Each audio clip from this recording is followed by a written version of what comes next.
Another load of people say, no, that's not Michael Jackson. He may have been a bit special, but he definitely wasn't a pedophile. What's your assessment?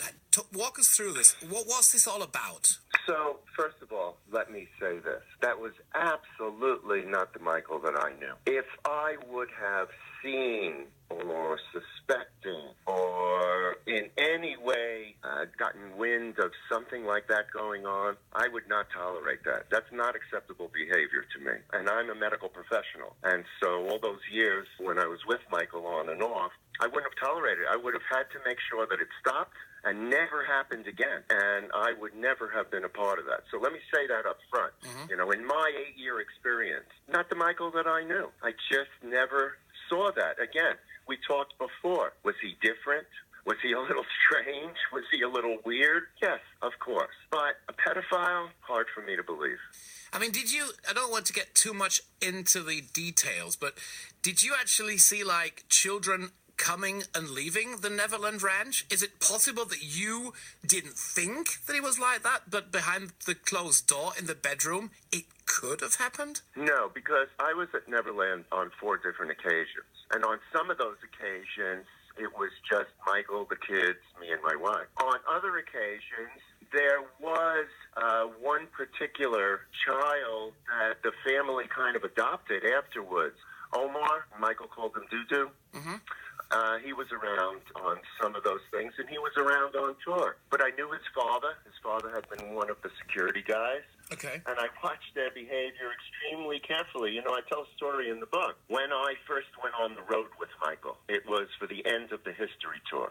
I was going to go to Africa with them, which was the last leg of the history tour in 97. Okay. And I had to meet them in Florida. Michael was going to see the owner of Atlantis because they were friends and whatever.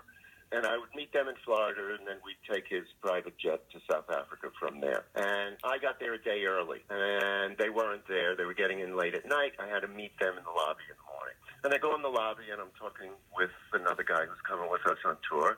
And all of a sudden, Michael appears out of the elevator with a little boy. And I was kind of shocked because I just hadn't expected it. Hadn't thought about it, hadn't expected it. All right. And right then and there, I determined my position. I knew very clearly what my position is, and I determined very early on that I would be extra vigilant. Now, think about it. I'm an anesthesiologist. We work by observation. You know, we have unconscious patients, but that doesn't mean they don't twitch, monitors don't beep. You have to be very aware of things. So I was good at being aware of things, and I determined that I'm going to watch really carefully. I can't be involved in anything if there's any funny business here. Yeah. You know, we spent 3 weeks in Africa, and it was like they were brothers, they were friends, they were cousins, and I never saw anything.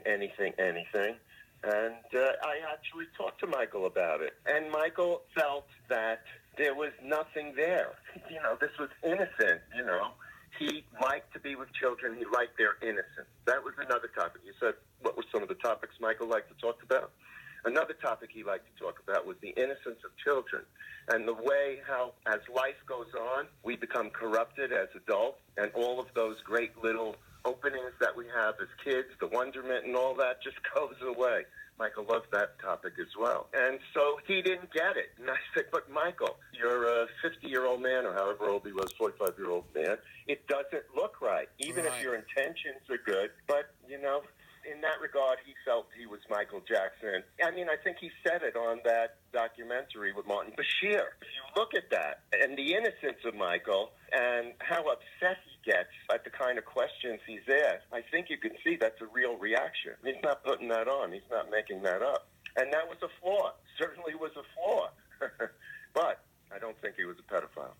I mean, we've got 2 guys, James Safechuck and Wade Robson, that in all the criminal investigations, they said, you know, they have a great friendship with Michael Jackson, everything's fine. And now, in Leaving Neverland, which is on German television, they say, sorry, we lied the whole time. It was different. What's going on?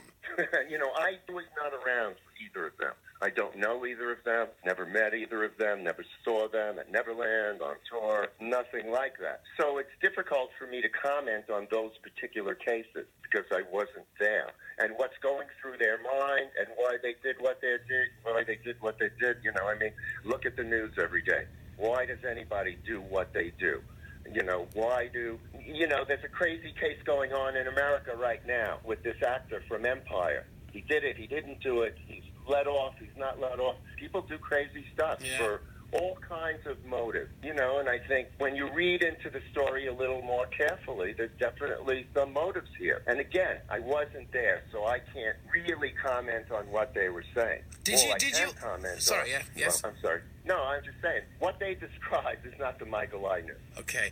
Did you see the documentary Leaving Neverland? Yes, I did. What did you think after you'd seen it? Was it like a sad feeling? Was it like a, oh my God feeling? Or was it like, that's cruel? Sad. It was more sad than anything else. You know, the man's dead. Why are you doing this now? He's dead. He doesn't have the ability to defend himself. So in a way, it wasn't fair in that sense. If this, in fact, was so important, why didn't you come out when he was alive? All right. Just one final question. Do you think that because he liked children around him and enjoyed their innocence, as you just said, is that the reason you think that, you know, he was the Michael Jackson that we knew? Did he need these children to enjoy life because everything else was just like killing him? Was it his way out? You know, I never heard anybody say it quite like that, but maybe. It was it. You know, when you say way out, I would say, you know, we all have our little fantasy worlds that we create to escape the stresses and pressures of our life. And with some people, you know, it's a million different things for a million different people. Certainly, he craved that childhood he never had. So, in a sense, he was always trying to recreate that. Also, you know, he had been burned so much by adults, by deceiving adults, by money-grabbing adults, I think he found being in the company of children was far less threatening to him as well. Neil Ratner, thank you very much for an amazing conversation on the phone. One thing, my book is available in all formats on Amazon. There are a lot more stories in and a lot more detail on a lot of the things we talked about. I believe you, and I'm going to read this book. You believe me that. Thank you very much. You have a nice day in New York City, and we'll talk soon. Neil Ratner on the telephone about Michael Jackson and Leaving Neverland. Thank you very much. Thanks, Rob. Appreciate it. Look after yourself. Bye-bye. Bye.